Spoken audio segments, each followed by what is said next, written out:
Hello everybody, welcome back to the GSMC Hoops and Heels Women's Sports Podcast, brought to you by the GSMC Sports Network.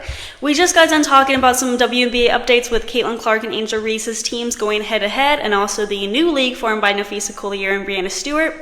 Now, in this segment, we're going to talk about the results from the U.S. Women's Open that took place from May 30th to June 2nd. We covered the first round in Friday's episode, and now we're going to be covering the entire competition, the results, recap, all of that. Before we get started, I wanted to ask you guys to like and subscribe to the show, and to also become a part of our show to tip and donate using the link gsmcpodcast.net. Also, we get a lot of comments and questions during the show, so make sure you use this link to get your questions and comments at the top of the list so that they get read and answered on the air. Once again, the link is gsmcpodcast.net. And also, make sure you guys stay till the end because we have a very exciting segment where we're going to be talking about the CrossFit semifinals in North America East region. Yes, that means that Tia Claire Toomey was there, so we have a lot to cover there. Okay, we're just going to get right into all of this competition. So,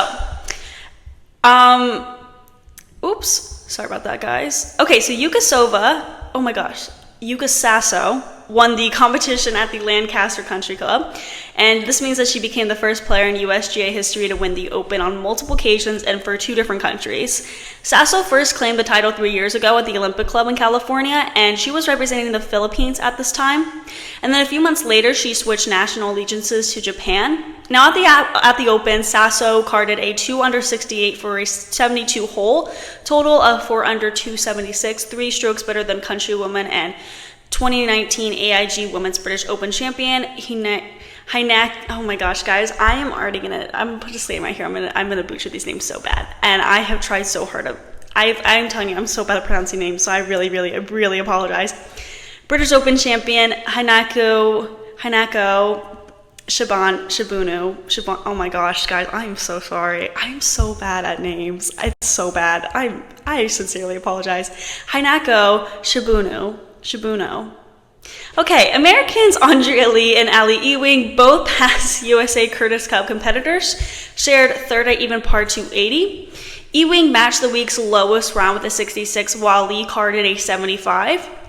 And then Arpichia Ubel carded a 69 to finish solo fifth at 1 over 281. The surprise came from Minjee Lee, the 2022 champion, who seemed poised to add a third major title. But she just never gained any momentum after an opening hole birdie, shooting a 78 to 9th at 283. It was her highest round in the U.S. Women's Open since a third round 80 in 2018 at Shoal Creek.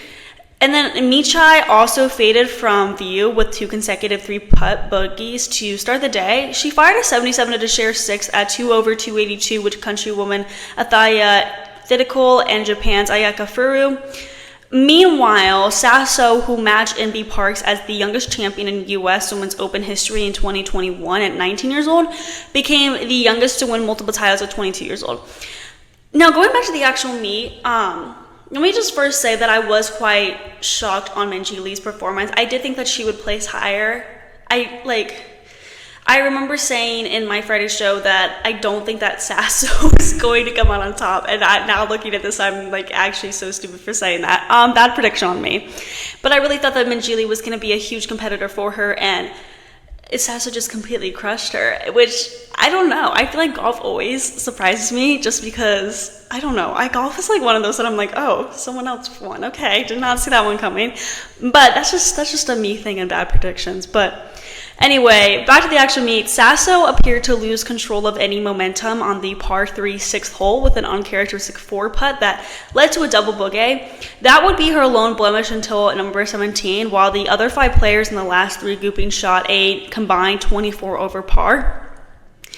Saso settled down with 5 consecutive pars before making a charge on the back 9. It started with 11-foot birdie on the par 3 12th, a hole that derailed more than a few players this week, including a 10 by world number 1 Nelly Korda in Thursday's first round and a double bogey 5 by Minjee Lee on Sunday. Now, I did talk about Nelly Korda in Friday's show because she is number 1 right now, and also she is going to the Olympics. She has been an Olympic champion. She's very, very worldly known. So she did not have a good round on Friday. Thursday, the first day.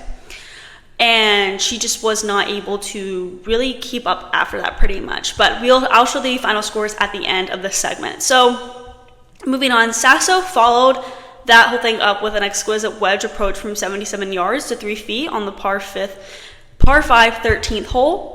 2 holes later, her approach from 190 yards stopped 6 feet from the hole for another birdie, giving her to 4 under par and a 2-shot lead on the field. With the tees moved up on number 16 to make it in a drivable par 4, Saso found the putting surface with a 237-yard drive to 19 feet, setting up a 2-putt birdie. A rare hiccup on 17, a 3-putt bogey from 37.5 feet, cost her a stroke, but not the champion, clearly. Not the championships, clearly. It was a strange kind of rare hiccup little issue there. But anyway, when Saso, playing in third to last, grouping with the countrywoman Sakura Kawai, holed a 21-inch par putt on the 72nd hole, she gave a small first pump and was then congratulated behind the 18th green from Inji Chung, 2015 champion at Lancaster Country Club, who stuck around despite missing the 36-hole cut. Saso said, "It feels great. I think winning in 2021, I represented the Philippines. I feel like I was able to give back to my mom. This year I was able to represent Japan, and I think I was able to give back to my dad. I'm very happy that I was able to do it. It's just a wonderful feeling that I was able to give back to my parents in the same way." This was now another disappointing USGA setback for Andrea Lee, who first played in this championship 10 years ago, and as a 15-year-old. In 17 USGA events, she's been a runner-up in the 2016 U.S. Girls Junior semifinalist, twice in the 2014 and 2019 U.S. Women's Amateur, a quarterfinalist 3 times in the 2014, 2015 U.S. Girls Junior, and 2016 U.S. Women's Amateur, and now third in her 6th U.S. Women's Open. This, on top of being a former world #1 amateur, a 2-time Curtis Cupper, and a member of a women's world amateur team, along with 9 victories during her time at Stanford University. Now, last year she played on her first U.S. Solheim Cup team, but here's the thing: Lee missed a 4-foot par putt on the opening hole and made a double bogey 6 on the 4th hole after finding the penalty area off the tee. Another bogey on 8th dropped her to 4 over on the day and 1 under for the championship. A 16-foot birdie on the par 3 12th provided some hope for a rally, but she failed to birdie 16 and bogeyed the final 2 holes, including a 5 at the last that could have earned her a $1 million payday and a better position in total. Now, Lee said, "This is my first time being in the last group of major championship, both the 3rd and 4th rounds. I was extremely nervous, but I feel like I learned a lot about how to control my emotions out here. Definitely a lot of positives to take away. I feel like this is only going to make me stronger in the long run and give me some confidence going into the rest of the season." She was very nervous, I think, and that's kind of what got to her. Golf can be very mental, a very mental game, if that makes sense. And I think that's basically what happened to Lee in this, in certain rounds especially. She still did great, but this wasn't her best placement ever, clearly.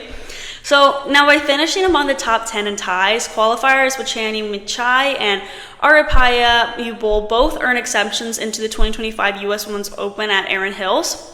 Also, USA Olympic archer Cassie Kaufhold, a Lancaster native, was in attendance on Sunday, and she competed in the 2020 Tokyo Games and has qualified to compete again this summer in Paris. The battle for low amateur honors ended in a 3-way tie at 12 over 292 between reigning U.S. amateur champion Megan Schofield, 2024 U.S. Women's Amateur 4-ball champion and U.S. National Junior Team member Astrid Talley, and University of Southern California rising sophomore Catherine Park. The only other low amateur from USC was Jennifer Song in 2007 and 2009. Schofield is the first from Auburn University, and Talley is a 15-year-old high school freshman. So that's pretty insane when you think about that. I also wanted to mention another quote from Saso. She said, "Since 2021, I haven't won. I think it just makes it special because after a long wait, I wasn't expecting to win the U.S. Women's Open. I think that's why it made me a bit emotional. Winning just makes you look back on all the things that your family and your team and my sponsors, they supported me throughout, good or bad." So just to lay this out, make it all clear, I'm going to just put out the final scores and everything, because I don't know, it helps me when I look at scores like this. So Yuko Savo, she was at the top, and she had a total of 276. And I'm just going here to the top 16. At second was I literally don't know why I can't pronounce her name. I feel so bad. Hinako Shibuno with a score of 279. At third was 280 with Ali Ewing and Andrea Lee. At fifth was 281 with Arpichai Yubel. Sixth with a tied score of 282, and that was Ayaka Ferru, Athena Thidikol, and Wachani Michai.